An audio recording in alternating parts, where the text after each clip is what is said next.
দর্শকবৃন্দ, গত 2-3 দিন আমাদের দেশের একটা টালমাটাল অবস্থা।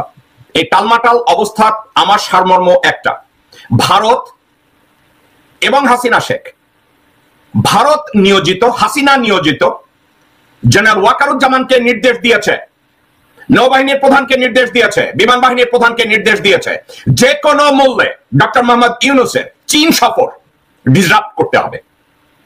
যে কোনো মূল্যে ডক্টর মোহাম্মদ ইউনূস যাতে চীনে গিয়ে বাংলাদেশের দ্বিপাক্ষিক বিষয় এবং পররাষ্ট্রের নীতির ক্ষেত্রে একটা শিফট উনি যেন না আনতে পারে, উনি যেন তিস্তার নদী নিয়ে কথা বলতে না পারে, উনি যেন সীমান্ত নিয়ে কথা বলতে না পারে, উনি যাতে চায়নায় বাংলাদেশি লোকজনদেরকে পাঠিয়ে চিকিৎসা সুবিধা নেওয়ার কথা বলতে না পারে, উনি যেন ভারতের চায়নার সাথে সামরিক সরঞ্জামাদি ক্রয় বিক্রয়ের ক্ষেত্রে কোনো চুক্তি করতে না পারে। ভারতের আজ্ঞাবহ দাস জেনারেল ওয়াকার আগস্টের 5 তারিখ থেকে আপনার চোখে ধুলা দিয়েছে, আমার চোখে ধুলা দিয়েছে, জনগণের চোখে ধুলা দিয়েছে। দর্শকবৃন্দ, আপনাদের অসম্মান না করার জন্য বললাম, আমার চোখেও ধুলা দিয়েছে না, আমার চোখে ধুলা সে দেয় নাই। ওয়াকারের এই যোগ্যতা নাই, সামর্থ্য নাই আমার চোখের বাইরে গিয়ে সে কোনো ধোঁকা দিবে। আমি ডে ওয়ান আমি জানি এই হারামজাদার নাফরমান ফাসেক যখন বলেছে আমাকে বিশ্বাস করেন, আমাকে বিশ্বাস করেন, আমাকে বিশ্বাস করেন, আমি সেই দিন থেকে জানি এই হারামজাদাকে বিশ্বাস করার মতো কোনো কিছু নেই। তারপরও ডক্টর মোহাম্মদ ইউনূস যুদ্ধক্ষেত্রে ল্যাংড়া লুলাদেরকে নিয়ে উনি যুদ্ধক্ষেত্র থেকে পলায়ন করে নাই। আসসালামু আলাইকুম রহমতুল্লাহ। বাংলাদেশের অভ্যন্তরীণ বিষয় নিয়ে আপনাদের সামনে আজকের গুরুত্বপূর্ণ আলোচনা। সেনাপ্রধান ওয়াকারুজ্জামান, শাহাবুদ্দিন চুপ্পু মিলে বাংলাদেশে আওয়ামী লীগকে আবার পুনর্বাসন করতে চাচ্ছে, যে ব্যর্থতা হয়েছিল সেটাকে আবার পুনর্বাসনের রূপ নিয়েছে। আপনাদের সামনে আজকের ভিডিওটি এই জন্য বলছি যে হাসনাত আবদুল্লাহর পোস্টকে কেন্দ্র করে সারা বাংলাদেশে বিভিন্ন প্রকারের তর্ক বিতর্ক, আলোচনা সমালোচনা ঝড় উঠেছে। তারই ধারাবাহিকতা এখন যে বিষয়টি হয়েছে, আওয়ামী লীগকে পুনর্বাসন করতে হবে। কীভাবে করতে হবে এটা হচ্ছে সেনাপ্রধানের কৌশল, এবং বাংলাদেশ থেকে চীন সফরে যাওয়ার যে পরিকল্পনা প্রধান উপদেষ্টা মাননীয় ডক্টর মোহাম্মদ ইউনূসের, সেইটাকে বাতিল করতে হবে। এই প্ল্যান পরিকল্পনা ইন্ডিয়ার সকল পরিকল্পনা বাস্তবায়নের জন্য জেনারেল ওয়াকারুজ্জামান উঠে পড়ে লেগেছে। ইতিমধ্যে সেনাপ্রধানের আওতায় অর্থাৎ ক্যান্টনমেন্টে সেনা সদরে দপ্তরে আলোচনা হয়েছেন বাংলাদেশের যারা মেজর জেনারেল বিভিন্ন পর্যায়ের দায়িত্বশীল সেনা অফিসারদের মধ্যে, তাদেরকে নিয়ে বৈঠক করেছেন। এবং এর মধ্যে অনেকে পিলখানার সাথে জড়িত, বিগত স্বৈরাচার হাসিনার পক্ষে হয়ে ছাত্র জনতার বুকে গুলি চালানোর নির্দেশদাতাও এর মধ্যে ছিল।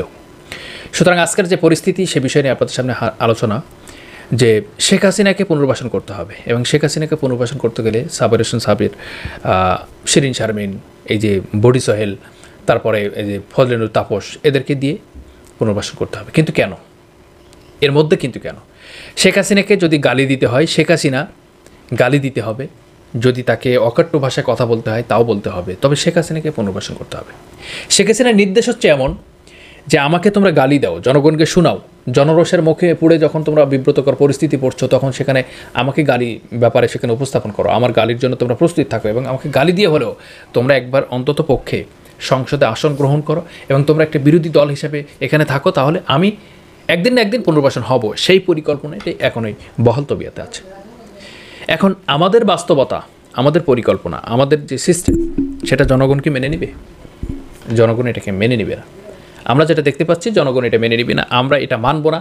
সাধারণ ছাত্র জনতা, গণ অভ্যুত্থানের সমন্বয়করা, এর যে নাগরিক পার্টি, তারপর ইনকিলাব মঞ্চ, জামাত ইসলাম, ছাত্র শিবির, বিএনপি, এগুলো মেনে নেবে না। তবে হ্যাঁ, বিএনপির একটা কারসাজি যে আছে, বিএনপির এর পক্ষে সম্মতি দিচ্ছে, যে বিএনপি মনে করছে যে ভারত তাদের বস হয়ে গেছে, এখন যদি আমরা আওয়ামী লীগকে পুনর্বাসন না করি তাহলে তো আমাদের দলই থাকবে না।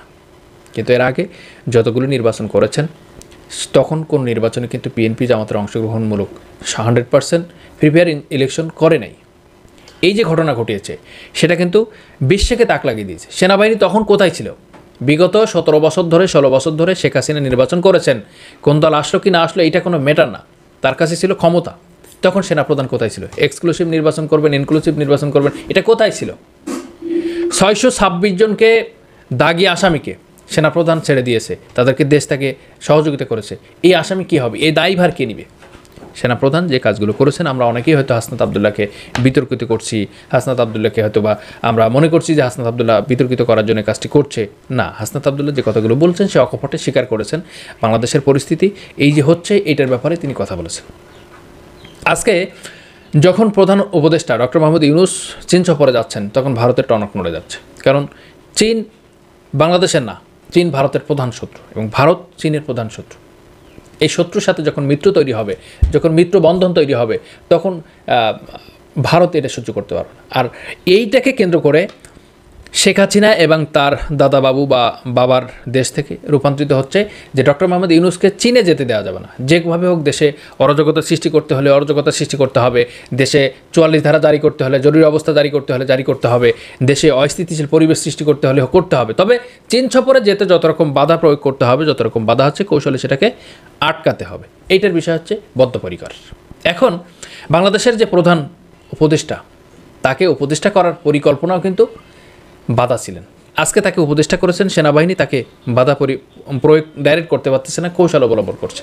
এই জন্য নিহাত তার সেনা কর্মকর্তাদেরকে নিয়ে এসে বৈঠক ডেকেছেন যে কীভাবে কী করা যায়। মাঝে মাঝে এমন প্রশ্ন উঠে এসেছে যে সেনাবাহিনীর হাতে ক্ষমতা নিয়ে দেশটাকে আরেকটা কূপ করলে কেমন হয়। সেনাবাহিনীর প্রধান ওয়াকারুজ্জামান বলছিলেন আমাকে বিশ্বাস করতে হবে, আমাকে বিশ্বাস করতে হবে। আবার বলেছেন দেশটাকে হুমকির সম্মুখীন ফেলবেন না, দেশের সার্বভৌমত্বকে বিপন্ন করতে দিবেন না। সার্বভৌমত্ব বিপন্ন আরে কে করছে? বিপন্ন তো সেই করছে যে সেনাবাহিনী ভারতের কথা শুনছে, ভারতের প্রেসক্রিপশন গিলছে, সেই সেনাপ্রধান তো সার্বভৌমত্বকে বিপন্ন করছে।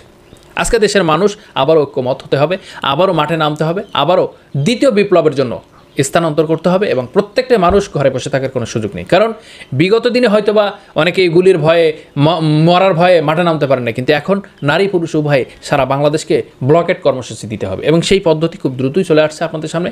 আমি যেটা অ্যানালাইসিসের মধ্যে পেয়েছি, বাংলাদেশের অরাজকতা, অস্থিতিশীলতা, বাংলাদেশের জরুরি অবস্থার যে পরিস্থিতি ঘটবে আগামী ঈদের আগেই হতে পারে বা ঈদের পরেই হতে পারে, সে পরিস্থিতি মোকাবিলা করার জন্য বাংলাদেশের সর্বশেষ স্তরের নারী পুরুষ বৃদ্ধা বণিক আবাল বৃদ্ধা সবাইকে মাঠে নামতে হবে। এখন মাঠে নামার একটাই পরিকল্পনা হবে, দেশের সার্বভৌমত্ব রক্ষা করতে হবে, দেশের স্বাধীনতাকে রক্ষা করতে হবে, দেশের মাটিকে রক্ষা করতে হবে, এদেশের ভারতের আধিপত্যকে বিস্তার করাকে কেন্দ্র করে এই আধিপত্যকে বাজদেরকে মোকাবেলা করতে হলে মাঠে নামতে হবে। সুতরাং শেখ হাসিনা একটা পাইতারা, শেখ হাসিনা একটা কৌশল, যারা আমি ক্ষমতা আসতেছি না, আমার দল তো আসতেছে।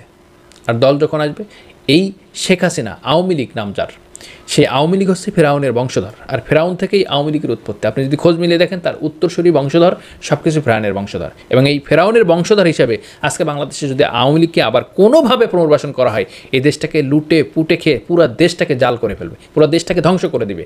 সাধারণ মানুষ, ইসলাম তো থাকবেই না, নারী অধিকার থাকবে না, সমাজ সংস্কার থাকবে না। সুতরাং তাদের লুটে পুটে খাওয়ার এই যে অভ্যাসটা, এইটা তারা করে যাবে এবং দেশের পরিস্থিতি খারাপ করে যাবে। এই বিষয়ে আপনাদের মতামত আশা করছি। আগামী ভিডিওতে দেখা হবে।